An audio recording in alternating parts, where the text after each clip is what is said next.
Court पहुंच चुका है और सुप्रीम कोर्ट इस पर सुनवाई के लिए तैयार भी हो गया है। 10 जुलाई को इस मसले पर सुनवाई होनी है।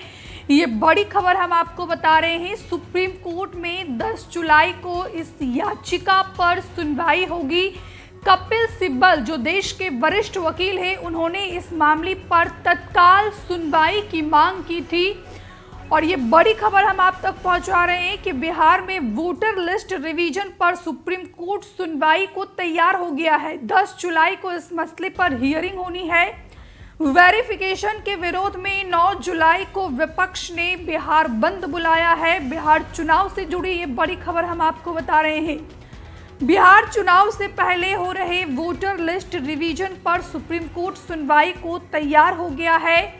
10 जुलाई को इस मामले की सुनवाई होगी। 5 जुलाई को गैर सरकारी संस्था ईडीआर ने सुप्रीम कोर्ट में याचिका दाखिल कर बिहार में वोटर लिस्ट पुनरीक्षण के चुनाव आयोग के आदेश को रद्द करने की मांग की है। कपिल सिब्बल ने इस याचिका पर तत्काल सुनवाई करने की मांग की, जिसके बाद सीजेआई संजीव खन्ना के द्वारा सीजेआई बीआर गवई के द्वारा इस मामले को लिस्टेड किया गया है। 10 जुलाई को इस याचिका पर सुनवाई होनी है और तत्काल ही सुप्रीम कोर्ट से ये मांग की गई है कि इस आदेश को रद्द कर दिया जाए। याचिका में कहा गया है कि चुनाव आयोग का ये आदेश संविधान के अनुच्छेद 14, 19, 21, 325 और 326 और जन प्रतिनिधित्व कानून 1950, साथ ही उसकी रजिस्ट्रेशन ऑफ इलेक्टोरल रूल यानी कि 1960 के नियम 21A का उल्लंघन है। बिहार विधानसभा चुनाव से वोटर लिस्ट में विशेष संशोधन प्रक्रिया यानी कि एसआईआर को लेकर बड़ा राजनीतिक विवाद खड़ा हो गया है और इस मसले पर बीजेपी हो या फिर कांग्रेस हो, एनडीए और इंडिया के तमाम नेता आमने सामने हैं।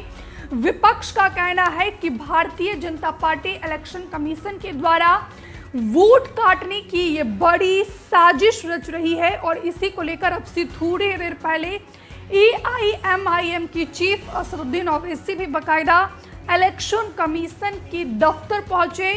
इधर कांग्रेस, आरजेडी और वाम दलों समेत इंडिया गठबंधन ने इसे पक्षपाती और संदिग्ध बताया है।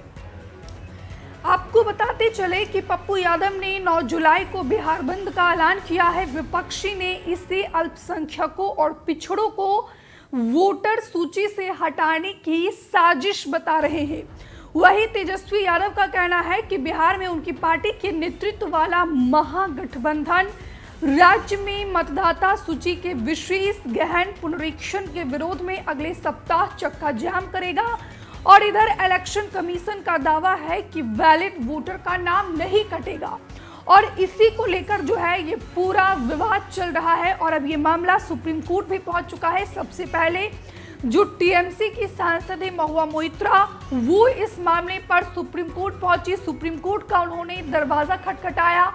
आरजेडी भी पहुंची है और अब इस मसले को सुप्रीम कोर्ट के द्वारा लिस्टेड किया गया है। 10 जुलाई को इस पर सुनवाई होगी। इस संशोधन प्रक्रिया पर तत्काल रोक लगाने की मांग की गई है। तो 10 जुलाई को जब बिहार वोटर वेरिफिकेशन मामले पर सुप्रीम कोर्ट यानी कि देश की सर्वोच्च अदालत में सुनवाई होगी, तो सुनवाई के दौरान क्या तर्क दिया जाता है सरकार की तरफ से, इलेक्शन कमीशन की तरफ से, विपक्ष की तरफ से क्या तर्क दिए जाते हैं, ये फिलहाल देखना बेहद महत्वपूर्ण होगा। किसको झटका लगेगा, किसको राहत मिलेगी, ये फिलहाल सबसे बड़ा सवाल बना हुआ है। कुल मिलाकर 10 जुलाई को सुप्रीम कोर्ट में इस मसले पर हियरिंग होनी है और इधर बात की जाए तो जो वरिष्ठ वकील हैं कपिल सिब्बल, उन्होंने सुप्रीम को और जो सीजेआई हैं बीआर गवई, उनसे इस मसले पर तत्काल सुनवाई की मांग की थी, जिसके बाद 10 जुलाई को इस मामले को लिस्टेड किया गया है और 10 जुलाई को ही इस पर सुनवाई होनी है। इधर चुनाव आयोग ने ये साफ कर दिया है कि सत्यापन का काम आर्टिकल 326 और लोक प्रतिनिधित्व कानून के दायरे में ही किया जा रहा है। इससे किसी वैलिड यानी कि वैध वोटर का नाम नहीं कटेगा, बल्कि विदेशी घुसपैठियों सहित वोटर लिस्ट में गलत तरीके से नाम जुड़वाने वाले बाहर होंगे। यहाँ पर बात की जाए तो वोटर लिस्ट में नाम जोड़ने और हटाने की प्रक्रिया को विशेष संशोधन प्रक्रिया कहा जाता है। यह कभी संक्षिप्त तो कभी विस्तृत रूप से कराया जाता है, लेकिन ऐसे में विपक्ष सवाल ये उठा रहा है कि आखिरकार इलेक्शन कमीशन की तरफ से जो ये रिवीजन किया जा रहा है वोटर लिस्ट का, वो टाइमिंग को लेकर विपक्ष के द्वारा सवाल खड़े किए जा रहे हैं कि आखिरकार इसी साल के अंत में बिहार का विधानसभा चुनाव होना है और विधानसभा चुनाव से पहले election commission Bharatiya Janata party के इशारे पर काम कर रही है। ये आरोप तेजस्वी यादव ने लगाया है। विपक्ष के तमाम नेताओं का कहना है कि इलेक्शन कमीशन बीजेपी के इशारे पर काम करती है और यही मामला अब सुप्रीम कोर्ट पहुंचा है। 10 जुलाई को इस पर सुनवाई होनी है।